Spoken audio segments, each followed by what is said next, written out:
Hello, everyone. As we know that for Canadian immigration, English test is quite compulsory. And I just got my Celpip results back, and I got like listening 11, speaking 11, writing 10, and reading 12, which is like the maximum points needed for the immigration purposes. So if you are thinking of attempting Celpip, do watch this video. But the disclaimer that this video is not for people who are trying to learn English. This video is for people who are trying to understand how to attempt Celpip exam. So this is an attempt to explain how to give the test, not to learn English. So if you're English, if you want to learn English, I have put a YouTube video link. So this guy explains how to write and how to make sentences and how many sentences should be there. So please follow that person's link. But if you want to learn that how to attempt Celpip, let's start with that. So first things first, like you need to be relaxed, you need to be calm because it's like 2-3 hours of test. So you need to be in a state where you can think clearly. If you have not slept, I would advise you to sleep good 8 hours a night before, plus take your water with you. But they allow you to go to the washroom during the test, but I would not recommend it. But obviously, if it's necessary, then you should go for it. But like just before the test, they will ask you that if anyone wants to use the washroom, this is the time to go to use the facility. So that's where you should go, but keep the water with you because a dehydrated mind is not a good thinking mind. So keep a water bottle with you. That's what I did with me. I kept a water bottle with me and I kept drinking during the time I could find. But the test will not stop. Either you go for washroom or drinking water, the test will not stop. So be careful with what you do with that. So let's start with the listening. Because a lot of people ask, it's a common question people ask about listening, that should we take notes while listening? Or we should just listen and try to remember the information and pass it on to the test questions. So if you know the structure of the Celpip exam, you will know that you only listen to this listening sample, whatever it will be, for once. It will be played only one time and you have to answer. And the question will also be played one time. So personally, when I was practicing, so if you will go on the YouTube and find like forums, they will suggest that write down your notes while listening. But when I was practicing, I found it difficult while listening and writing. I was missing out some points. So I could score only 8 or 7 during those practice sessions. But if I just close my eyes and listen to what's being said and then try to attempt questions, then I could get like around 9 and 10. So it was a significant increase in my points when I was not taking any notes. I know it's counterintuitive. It's the opposite of what people are saying on the internet. So that's what I found that it works for me. So if it works for you, you are a person that you don't want to do 2 things at a time, writing and listening, then I would advise you do not force yourself to make notes. It's still possible just to think and just to take information while closing your eyes so you can focus more on the conversations. Now, how to practice that? So you can practice that with your podcast. Like if you like some person who are listening to podcasts or a YouTube video, close your eyes and listen to that conversation. And ask your friends to ask you questions about that, or just try to write down as much information as possible from that conversation without any questions. So you will realize that how much, like from first practice to the 10th practice, if you do it 10 times, you will find yourself in a very comfortable position of just remembering stuff, or like because the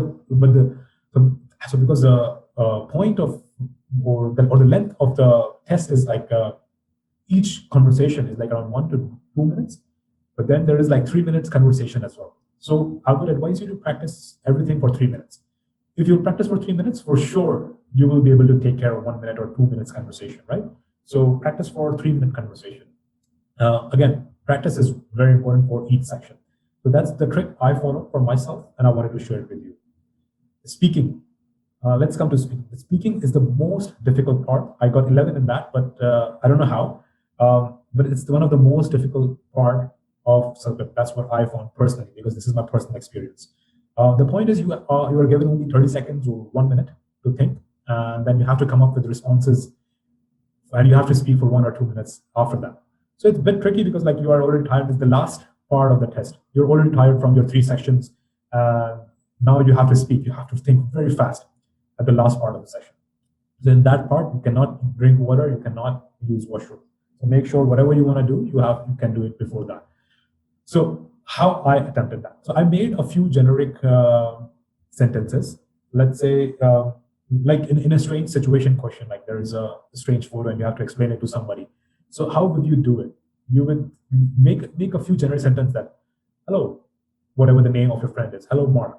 I was walking by the street and I saw something strange. And I remember that you like something strange too. So I thought I will call you and explain you this photo or explain the current situation, what I'm facing right now. So you see, like you actually gain like 10, 20 seconds more to think because now you have practiced this at home, these two couple of sentences at home already. And when you're speaking that, you can think of something else as well while you are speaking that. There is like one problem I faced when I was attempting the test. Like in two of the questions, I don't remember exactly which two, but like in two of the questions, I was froze. I was frozen.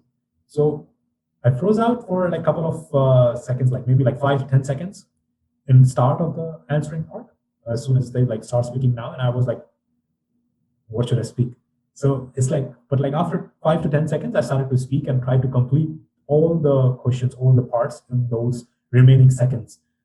So I still got 11. And one more thing, like I got in a strange photo section, a bird house, and I kept referring to it as a tree house. But then in the middle of that part, when I was speaking, I realized that I am I am referring to it as a tree house, but it is a bird house. So then I changed and I said, oh, whatever I said about treehouse is actually a birdhouse. I just misspoke it. So you see, like I accepted that it was my mistake, but now I know what this is. So I know the vocabulary, but I just misspoke it. So I think they are quite lenient in that manner, that they understand that, okay, if the person is like, because there are 8 speaking parts. So if you are stuck in 2 or like mispronouncing it, some part or mislabeling it. So I think that's okay. It's not a big deal. So don't panic while you're doing it. I panicked at that time. And I was like, I was feeling that I was talking to my friends and they were like, I told them that what happened and they're like, no, you would get at least passing. I would be happy if I would get like 7 or 8 with that, but like, no, I got 11. So they are quite lenient. They are quite nice. That if you get like a bit of mistakes here and there, it's still fine. Let's come to the writing part.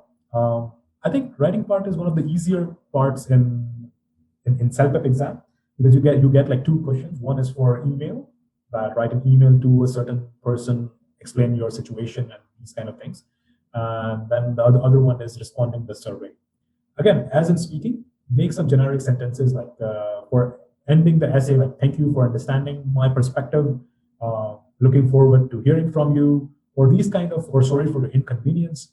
So these kind of sentences to end with, you know that you will have to end email with these kind of sentences, right? So you have like 150 to 200 words, so you can get like good amount of words from there. And then like in the first paragraph, try to explain that what is happening. At least it should be clear in the first paragraph that why are you writing this email. In the second paragraph, try to answer the questions they've asked, like, okay, change the date of the pickup or like the schooling issue, whatever the topic of that email is. So try to find some generic um, words and phrases and sentences and try to use them there. You have enough time. Trust me, you have enough time. Like you give like 25 minutes to write in one email. In real life, you usually write all these emails in like 5 minutes or 10 minutes, right? You don't spend 20 minutes plus for one email unless it's very complicated. So you have enough time. One thing, do not forget to reread at least 3 times. You have enough time, so don't worry about that. But 3 times reread, check the grammar, vocabulary. Spell check is already there, so you don't need to worry about the spell check spelling issue. Like when I was writing, sorry about the inconvenience, I was struggling with the spelling of inconvenience, but the spell check automatically did that for me. So that was not a problem for me at that time. So it's a nice thing about self. That's why I said like so writing is one of the easiest part. And the survey, you can do the same. Like ending the survey, you can write like, thank you for giving me the opportunity to voice my concerns, or I will still go with the majority, or you can just write, I hope I have convinced you for my choice from these 2 options, but I will still support whatever the majority decides. So you see, like you have now one or 2 sentences perfectly made, no issues, no error. You can easily get 5+ with just these 2 sentences being perfectly right. So you are using a range of vocabulary and you know how to end the survey. So these 2, 3 things, like having a different vocabulary, generic words and phrases and sentences, will help you a lot, and it will ease up the pressure, panic. Because in most of the cases of Celpip, IELTS, or TOEFL, English is not the problem. How you attempt these questions, how you attempt these exams, these are the main questions. So try to find these generic sentences or phrases. Let's go for the reading part. Reading part is again quite easy in Celpip. In comparison with IELTS and Celpip, I would say that reading and writing, these two are easier for Celpip. Listening and speaking I find easier for IELTS. I've given IELTS, TOEFL, and Celpip. I've taken all these tests, and personally, I feel like in IELTS you find yourself in easier circumstances with listening and speaking, but writing and reading, Celpip is easier. So whatever your expertise are, you can decide which test to take. But let's come to the reading part now. My personal strategy is like, so some people say like read the text first, or skim the text first, or just at least read the first line of each sentence, first line of each paragraph, and you know that then what the paragraph is about. So my personal strategy is always to read the questions first and see that what is the question about. You get the keywords. Like if you go to the options of those questions, you'll get the keywords that okay, yes, might be this, might be that, might be that. So you have a pretty good idea about the questions that okay, about the scenario, what's happening in the text. Now go to the text, read first paragraph and last paragraph completely. That's no way. The time wise, I would not say that it's too much time, but I would not say that it's too less time either, because you get enough time, enough time to read the questions, read the text. But like I would say that read the first paragraph and the last paragraph completely. Like if it's an email or a news article, whatever that, because there are I think 6 parts for this reading, if I'm right. But so read the first paragraph, last paragraph, and then skim the text in between. You have a pretty good idea of what's happening. So now start to attempt questions. We're not going the details of each and every paragraph. Start to attempt the questions on this side and try to find. If you cannot find the answer, if you're not sure, go and find it in the detail. But you save a lot of time to read everything, and now you have to read from that keyword. And now you can read only that part that you know that. And one more thing. So there is like one part in the reading which has like this paragraphs A, B, C, D, and then there is like information, and then you have to select this information is from paragraph A, B, C, D. This is the most tricky one. I think this is the most tricky one in the whole reading part. You need to be careful with that. Like sometimes they will use the same keywords. Like let's say that there are 5 types of whales. I'm just giving you a random example.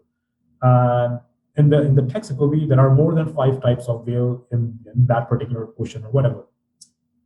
Now you're like five types of whale, 5 types of whale. You say, I have this paragraph A. That's the information. No, the information there is incorrect, because there's like more than 5 types of whale. Here it's like 5 types of whale. So it's like confirming that there are only 5 types, and here it's confirming that there are more than 5 types. So you have to select E, because now it's completely false information, and you know that this information will not be in any of the other paragraph. Be confident and go for E, which is like it's not mentioned anywhere. So if the information is false according to that paragraph, then you need to go to E. There might be a reason, that might be a case that you know that this information is true, and you can. But if it's not mentioned in those texts, then you should just go for E, although you know that information is true. So you have to be careful with that if you know good things about these topics. So these are my tips and tricks for Celpip. Again, I would say that be calm, relax, take a deep breath, sleep one night before, take water, because these small details create the state of mind what you are in attempting the test. If you're taking the test while dehydrated or tired, I'm sure that you will not be at your full potential. Like if you can get like 11 plus in everything, you will get like 9 plus in everything. Although it's a good score, but that's not up to your potential. So you need to be careful. You need to be in a state of mind that you are active, concentrated, and focused. So that's pretty much it. If you have any more suggestions about Celpip, IELTS, or TOEFL, and if you want me to make more videos on IELTS, TOEFL, or whatever, I can do that. So please write it down in the comment section below. And share this video with the people who are trying to take Celpip right now, who are trying to decide between IELTS and Celpip. So I believe that this video will help them to figure out that what they want to do. or which test they want to take. So with that, I will just say subscribe to my YouTube channel and be happy and enjoy the surprises of life.